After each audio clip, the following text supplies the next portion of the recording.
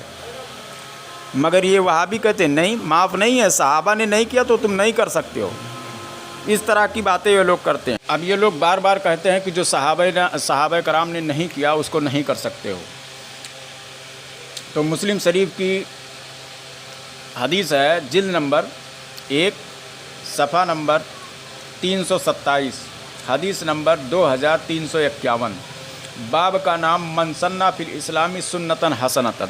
ہمارے پاس جو ایڈیشن ہے صحیح مسلم کی کتاب العلم میں باب من سنّ فی الاسلام سنتاً حسنتاً، جلد نمبر 2 صفحہ نمبر 341 ہے، ٹھیک ہے نا۔ یہ کراچی سے چھپی ہوئی ہے، میں اس کے حوالے سے پڑھ دیتا ہوں کہ اس میں ہے کہ نبی اکرم صلی اللہ علیہ وسلم نے ارشاد فرمایا، من سنّ فی الاسلام سنتاً حسنتاً فلہ اجرھا واجر من عمل بها بعدہ من غیر ان ینقص من اجورہم شیء ومن سنّ فی الاسلام سنتاً سیئۃ کان علیہ وزرھا ووزر من عمل بها بعدہ من غیر ان ینقص من اجورہم شیء۔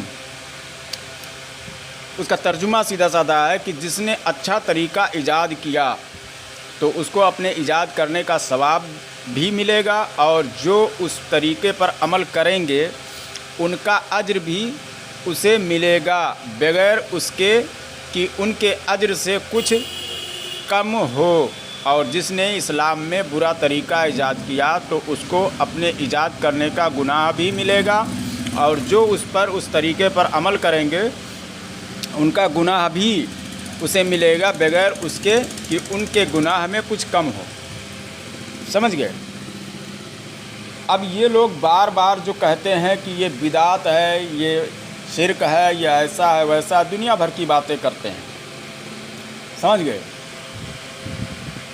امام حجر عسقلانی فتح الباری شرح البخاری میں جلد نمبر 9 صفحہ نمبر 18 پر غالباً وہ لکھتے ہیں کہ کسی کام کا کرنا جائز ہونے کی دلیل ہے، نہ کرنا منع ہونے کی دلیل نہیں ہے۔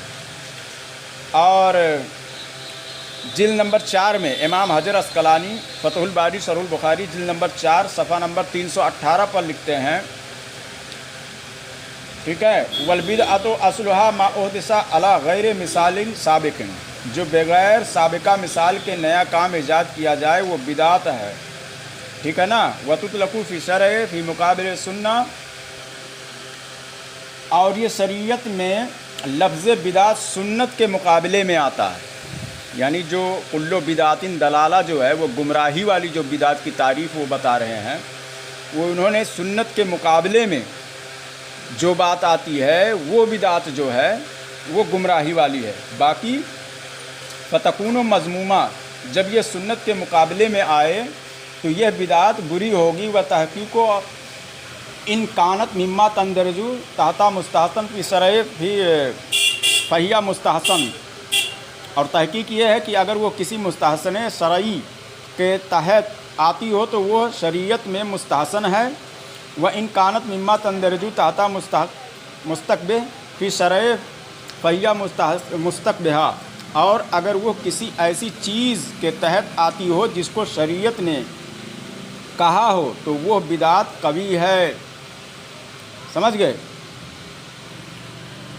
تو یہ جو بدعت کی تعریف جو بتاتے ہیں جو محدثین ہیں، آگے وہ لکھتے ہیں وَإِلَّا فَهِيَ من قسم المباح، اور اگر وہ مستقبہ کے تحت بھی نہیں ہے اور مستحسن کے تحت بھی نہیں ہے تو وہ مباح ہے، تو چل جائے گا، جائز ہے وہ۔ اور اسی کو ہدیۃ المہدی میں بھی لکھا ہے وہابیوں کے عالم نے، اور اسی چیز کو دیوبندیوں کے بھی عالم نے لکھا، اشرف علی تھانوی نے بوادر النوادر میں، ٹھیک ہے، اس نے لکھا ہے جواز کے لیے یہی دلیل کافی ہے کہ عدم جواز کی کوئی دلیل نہ ہو، یعنی کسی کام کے جائز ہونے کی بس اتنی ہی دلیل ہے، کافی ہے کہ منع کی دلیل نہ موجود ہو تو اس کام کو کر سکتے ہیں۔ یہ اپنے باپ دادا کو بھی چھوڑ دیتے ہیں، کیونکہ ان کو بریلیوں کو بدعتی اور مشرک کہنے سے فرصت ہی نہیں ملتا ہے، سمجھ گئے؟ اور یہ بوادر النوادر میں صفحہ نمبر 458 پر لکھا ہے اس نے، ٹھیک ہے۔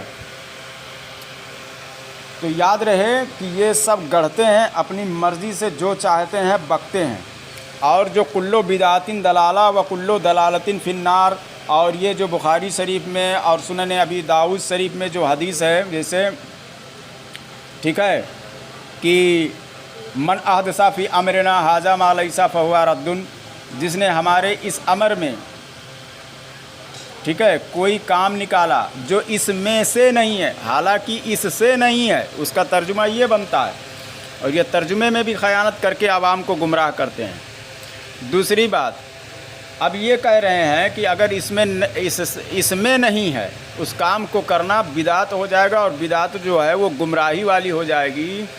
تو حضور صلی اللہ تعالیٰ علیہ وسلم کی جو حدیث شریف ہے کہ حضور صلی اللہ تعالیٰ وسلم نے، بخاری شریف میں حدیث موجود ہے کہ درود پڑھنے کا طریقہ انہوں نے بتایا، جو درود ابراہیمی ہے اس کو چھوڑ کر یہ لوگ صلی اللہ تعالیٰ علیہ وسلم پڑھتے ہیں۔ حضور صلی اللہ علیہ وسلم کا جب نام آتا ہے، کسی صحابی نے نہیں پڑھا، تو جب صحابی نے نہیں پڑھا تو پھر یہ لوگ پوچھتے ہیں کہ صحابی نے کیا ہو تو کرو، تو پھر یہ لوگ بھی ثابت کریں کہ کس صحابی نے صلی اللہ تعالیٰ علیہ وسلم پڑھا تب یہ پڑھیں، نہیں تو نہ پڑھیں، نہیں تو پھر یہ اصول ہی بند کر دیں۔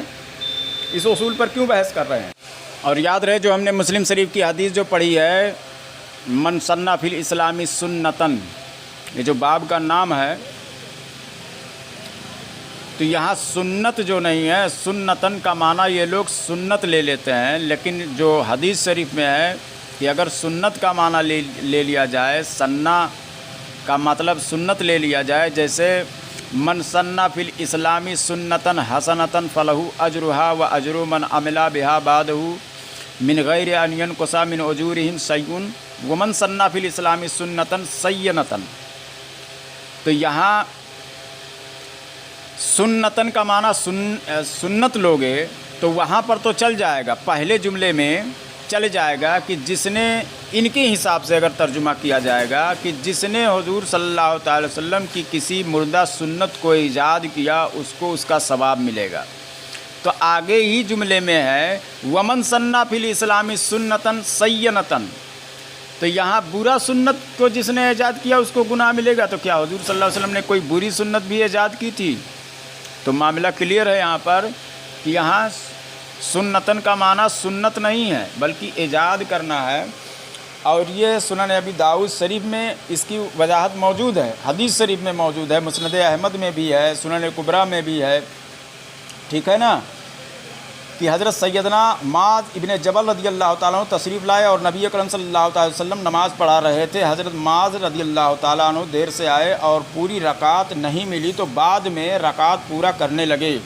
جب حضور صلی اللہ علیہ وسلم نے دیکھا تو ارشاد فرمایا قد سن لکم معاذ فہکذا فعلوا، تمہارے لیے معاذ نے یہ طریقہ ایجاد کیا ہے، جس کی رکعتیں رہ جائیں تو تم بھی ایسا کر لیا کرو۔ سمجھ گئے؟ یہ تمام حدیثیں میں پیش کر سکتا ہوں، میں نے کہا تھا بہت سارے حوالے دوں گا، لیکن رہنے دیجئے، اتنا کافی ہے، آپ ذہن میں بٹھا لیں، بہت ساری حدیثیں موجود ہیں، ٹھیک ہے نا۔